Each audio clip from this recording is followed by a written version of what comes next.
નમસ્કાર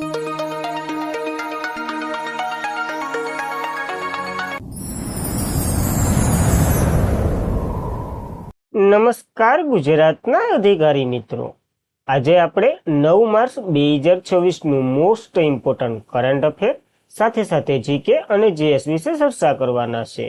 તો ખાસ કરીને ચેનલ ઉપર નવા હોય તો ચેનલને સબસ્ક્રાઇબ કરી લેવી, વિડીયો પસંદ આવે લાઈક કરવો અને તમારા મિત્રો સુધી અવશ્યથી શેર કરી દેવો। તો ચાલીએ આજના ઇમ્પોર્ટન્ટ ક્લાસની આપણે શુભ શરૂઆત કરી દઈએ।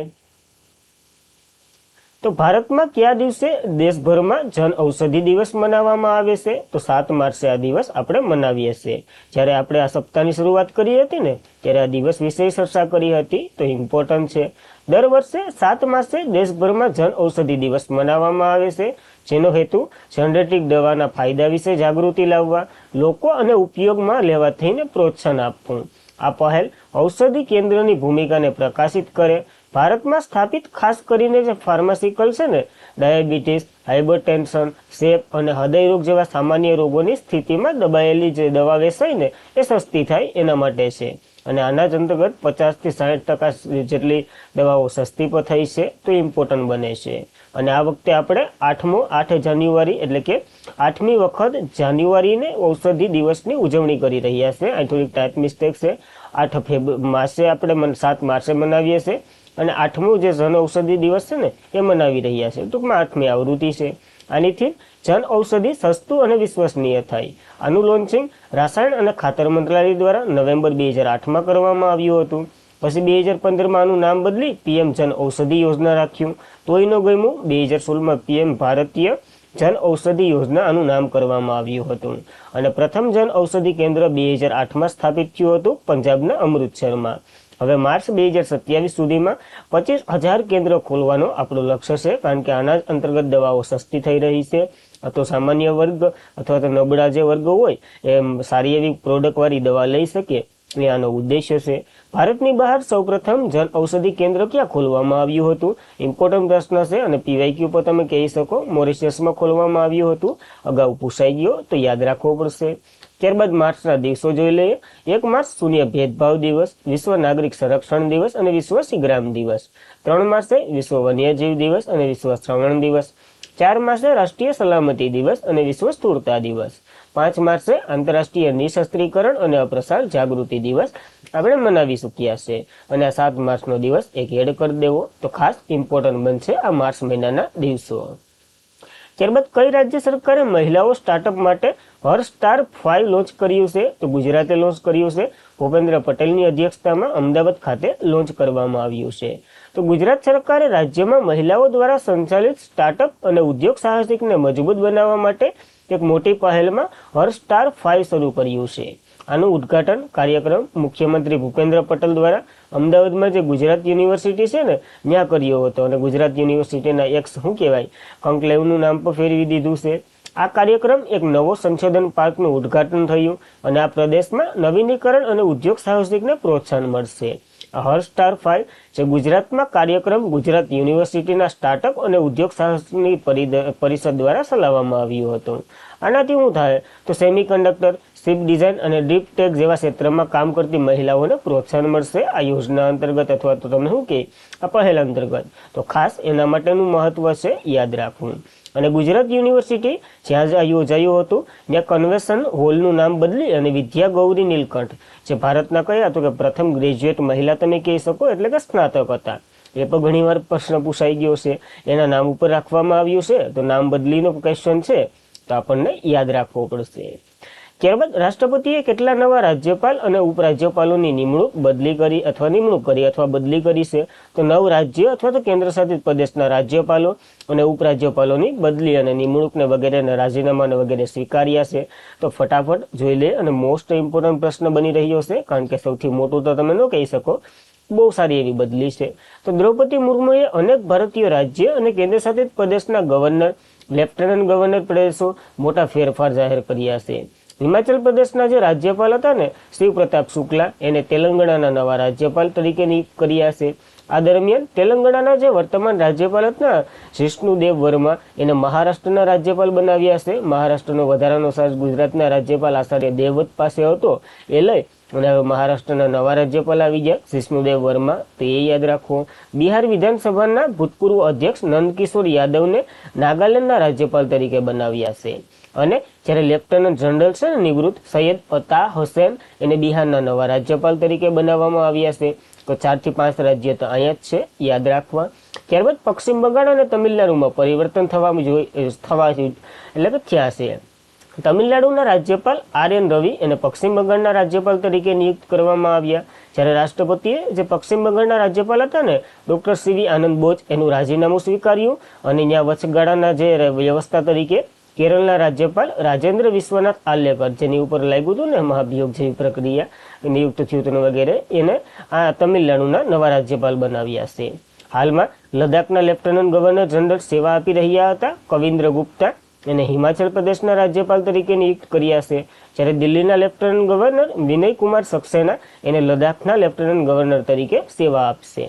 અને ભૂતપૂર્વ ભારતીય રાજદ્વારી તરણજીત સિંહ સંધુ જે દિલ્હીના નવા લેફ્ટનન્ટ બની રહ્યા છે. તો ખાસ મહત્વ ધરાવે છે આ બધી જ ઇમ્પોર્ટન્ટ નિયુક્તિ, કારણ કે પ્રશ્ન જોડકા સ્વરૂપે જ હશે, તો આપણને યાદ રાખવા પડશે. એક વારમાં ન સમજાય તો 2 થી 3 વાર જોવું. હવે રાજ્યપાલની જે બેઝિક માહિતી છે ને એ જોઈ લઈએ. તો રાજ્યપાલ 153 થી 162માં બંધારણીય પદ ઉલ્લેખ કરેલો છે. 153 મુજબ એક રાજ્યમાં એક રાજ્યપાલ રહેશે, અથવા તો એમાં 7મો બંધારણીય સુધારો કર્યો હતો, 1 થી વધારે રાજ્યનો કારભાર સંભાળવા માટે એક રાજ્યપાલ રહેશે. એટલે ટૂંકમાં 2 રાજ્યો વચ્ચે એક રાજ્યપાલ રહેશે. આ 7મો બંધારણીય સુધારો થયો હતો. આની સાલવારી તમારે કોમેન્ટ કરવાની છે, ક્યારે થયો હતો એ. 154 આર્ટિકલ, જે રાજ્યના કાર્યપાલિકાના પ્રમુખ રહેશે. કોણ? તો કે રાજ્યપાલ. આર્ટિકલ 155 મુજબ એની નિમણૂક થાય છે. અને આ આપણે કેનેડાના બંધારણમાંથી લીધેલું છે, કારણ બંધારણીય સ્ત્રોત પર પૂછી લે છે. રાજ્યપાલની નિયુક્તિ થાય, ચૂંટણી થાય, કારણ કે અમેરિકામાં ચૂંટણી થાય, તો આપણે કેનેડાના બંધારણમાંથી લીધું છે, કારણ કે રાજ્યપાલની નિમણૂક થાય છે.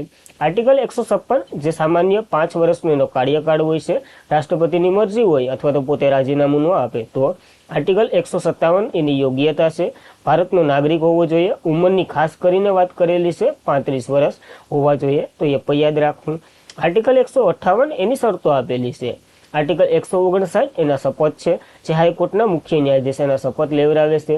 અને 2 રાજ્યોમાં અલગ અલગ રાજ્યો હોય ને, અથવા તો 2 રાજ્યના અલગ અલગ રાજ્યપાલ તરીકે એક જ રાજ્યપાલ હોય ને, સમજી લો કે મહારાષ્ટ્ર અને મહારાષ્ટ્ર અને મધ્યપ્રદેશના એક જ રાજ્યપાલ છે, તો મહારાષ્ટ્રના અલગ શપથ લેવાના અને મધ્યપ્રદેશના અલગ શપથ લેવાના. તો આ શપથમાં યાદ રાખવું. અને વેતનને બધી તો કાયદા દ્વારા સ્થાપિત હોય, તો એ પણ યાદ રાખવું. ત્યારબાદ આર્ટિકલ 161 સજા માફી. આપણે ખબર છે રાજ્યપાલ એક ફાંસીમાં સજા નથી આપી શકતા, નકર બીજા બધીમાં સજા માફી કરી શકે છે. અને આ 2-3 સ્ટેટમેન્ટ યાદ રાખવા. પિંજરામાં બંધ પક્ષી સમાન, તો કે સરોજની નાયડુએ ગણ્યા છે, જે એક રાજ્યપાલ રહી ચૂકેલા છે. અને શા નાસ્તો ભોજન વગેરે જે આપવું એ રાજ્યના રાજ્યપાલની ફરજ હોય, એવું પટાભી સીતારામૈયાએ કીધું છે. તો ખાસ આ મહત્વના ફેક્ટો પર યાદ રાખવા આપણને. અને આ હતી રાજ્યપાલની અપ ટુ એટલે કરંટ અફેર સાથેની બેઝિક માહિતી. તો યાદ રાખવી આવી અપોઇન્ટમેન્ટ આપણને. ત્યારબાદ ભારતમાં પ્રથમ નદી કિનારાની દીવાદાંડીઓનો શિલાન્યાસ કઈ નદી પર કરવામાં આવ્યો છે? તો બ્રહ્મપુત્રા નદી ઉપર કરવામાં આવ્યો છે. અને ખાસ કરીને સ્ટેટની વાત કરીએ તો આસામમાં કરવામાં આવ્યો છે. બંદર, શિપિંગ અને જળમાર્ગ મંત્રી સર્વાનંદ સોનોવાલે ગુરુવારે દેશનું પ્રથમ નદી કિનારાની દીવાદાંડીનો શિલાન્યાસ કર્યો. તે ગુવાહાટીના લસિત ઘાટમાં આવા જે લાઇટ હાઉસ પર કામ શરૂ થઈ રહ્યું છે. અને આ બ્રહ્મપુત્રા નદી કિનારે વ્યવહારાત્મક રીતે સ્થાપિત રાજ્ય જળમાર્ગ બીજો છે ને, કારણ કે બ્રહ્મપુત્ર નદી ઉપર બીજો જળમાર્ગ છે. પેલો તો ગંગા વગેરે વગેરેની સહાયક નદી ઉપર છે. આ દોલાથી સદિયા વચ્ચે છે, જ્યારે પેલો તો પ્રયાગરાજથી વગેરે છે ને, એ તમને ખબર જ છે. બોગદીલ, પાંડુ અને સિલઘાટ અને વિશ્વનાથ, આ 4 સ્થળે દીવાદાંડીઓ સ્થાપિત કરવામાં આવી રહી છે. એનો શિલાન્યાસ કરવામાં આવ્યો છે. આ પ્રોજેક્ટ માટે અંદાજિત 84 કરોડ એટલે 84 કરોડનો ખર્ચ લાગ્યો છે. અને આ director general of lighthouse and lightships અને ઇન્ટરનેટ વોટર ઓથોરિટી ઓફ ઇન્ડિયાના વચ્ચે સંયુક્ત રીતે આ સાહસ એટલે કે બની રહ્યું છે. તો એ પણ યાદ રાખવું. આમાંથી 3 લાઇટ હાઉસ બ્રહ્મપુત્રા નદી કિનારે આવેલા, એક વિશ્વનાથ ઘાટ અને બીજો તો કે ઉત્તર કિનારે બની છે. તો ખાસ એટલી બધી દીપમાં તો નહીં, પણ 4નો શિલાન્યાસ કર્યો છે અને પ્રથમ છે, એટલા માટે આપણને યાદ રાખવું પડશે. મોસ્ટ ઓફ તો બ્રહ્મપુત્રાથી જ પ્રશ્ન આવશે, તો એ પણ આપણને જોઈ લેવું એકવાર. ત્યારબાદ તાજેતરમાં જ કયા દેશે 16 વર્ષથી ઓછી ઉંમરના બાળકો માટે સોશિયલ મીડિયા પર પ્રતિબંધ મૂક્યો છે? તો ઇન્ડોનેશિયાએ આ કાયદો બહાર પાડી દીધો, સોશિયલ મીડિયા ઉપરથી દૂર રહો બાળકો, એવું કીધું છે.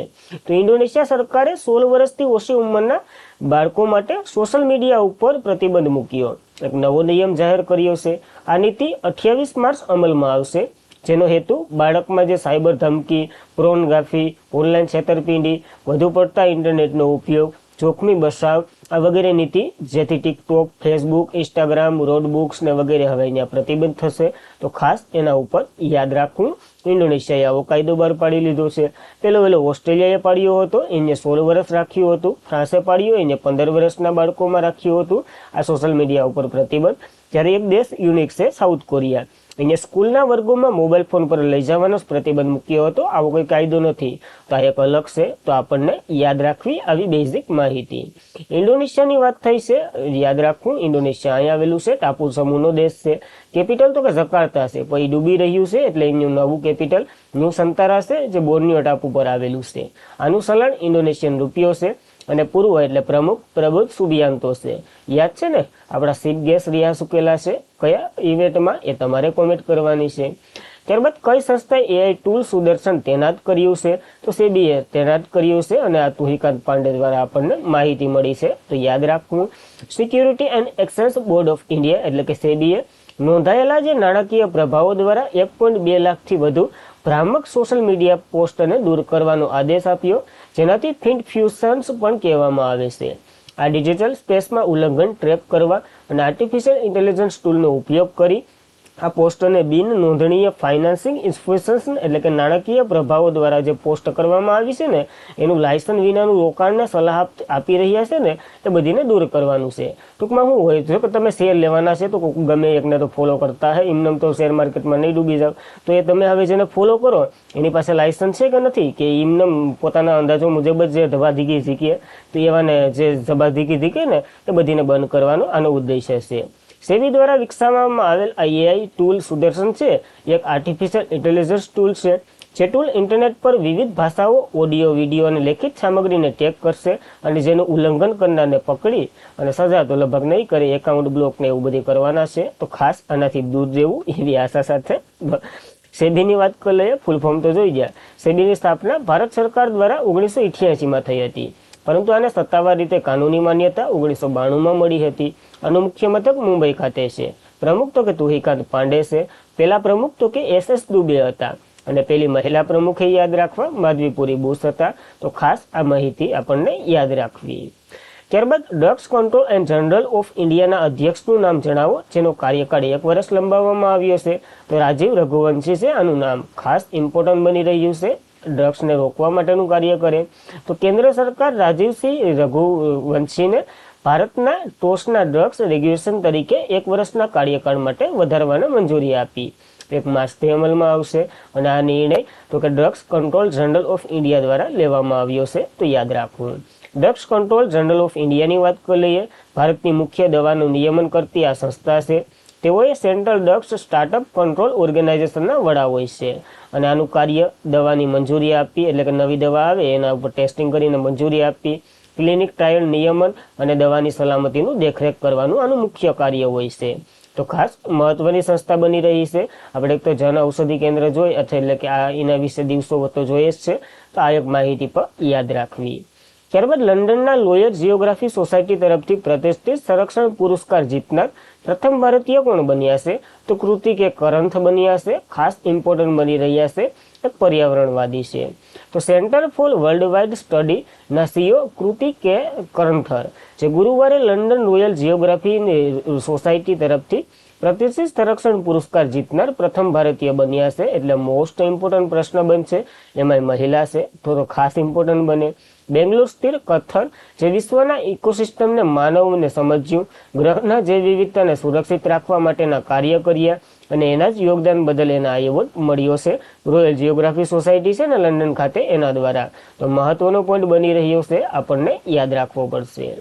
ત્યારબાદ કઈ આઈએસ અને પ્રતિજ્ઞા ટ્રસ્ટે મગજ કોપ્રોસેસન પર મૂન પ્રોજેક્ટ શરૂ કર્યો છે?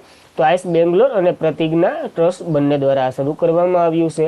જે કોઈ એવા વ્યક્તિ હોય જેને લખવું હોય, જેનું માઇન્ડ કામ તો કરતું હોય પણ એના અંગો કામ ન કરતા હોય, એનામાં એક ચિપ ફિટ કરવામાં આવશે આઈસ બેંગ્લોર દ્વારા. અને એને તો મગજની જે શું કહેવાય ક્રિયા આપશે એ પછી એ કરશે એવી રીતના છે. તો પુનઃસ્થાપિત કરવાનું અને ન્યુરોમાર્ફિક હાર્ડરેક એઆઈ એગ્રોનિક ઝોન મગજ કોરો પ્રોસેસિંગ વિકસાવવા માટે મૂનશોટ પ્રોજેક્ટ શરૂ કર્યો છે. જ્યારે કોઈ વ્યક્તિ મગજનો કોઈ ભાગ કામ ન કરતો હોય, તેના કારણે તેઓ હલનચલન બોલી ન શકતું હોય, કારણ કે તેમનું મગજમાંથી સંકેતો મળતા જ ન હોય.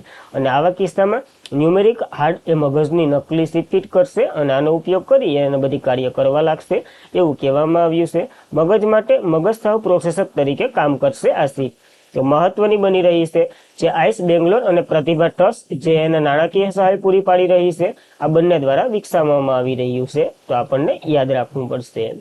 ત્યારબાદ કઈ બેંકના જનરલ ઇન્સ્યુલેશન સુનીએ ભરોસા આપસા ઝુબેશ સાથે જ પંકજ ત્રિપાઠીના બ્રાન્ડ એમ્બેસેડર બનાવ્યા છે. તો એસબીઆઈએ આના બ્રાન્ડ એમ્બેસેડર બનાવ્યા અને એક કાર્યક્રમ શરૂ કર્યો છે. બંને જોઈ લઈએ. ભારતના અગ્રણીય જનરલ વીમા કંપની એક એસબીઆઈ જનરલ ઇન્સ્યોરન્સ પ્રશંસનીય અભિનેતા પંકજ ત્રિપાઠીને બ્રાન્ડ એમ્બેસેડર તરીકે જાહેર કર્યા અને એક સંકલિત બ્રાન્ડ ઝુબેશ સુનીએ ભરોસા આપનોસા આનું અનાવરણ કર્યું છે. ટૂંકમાં એક કાર્યક્રમ છે, એના અંતર્ગત આને બ્રાન્ડ એમ્બેસેડર બનાવ્યા છે. તો યાદ રાખવું. એસબીઆઈ જનરલ ઇન્સ્યોરન્સની વાત કરી લઈએ.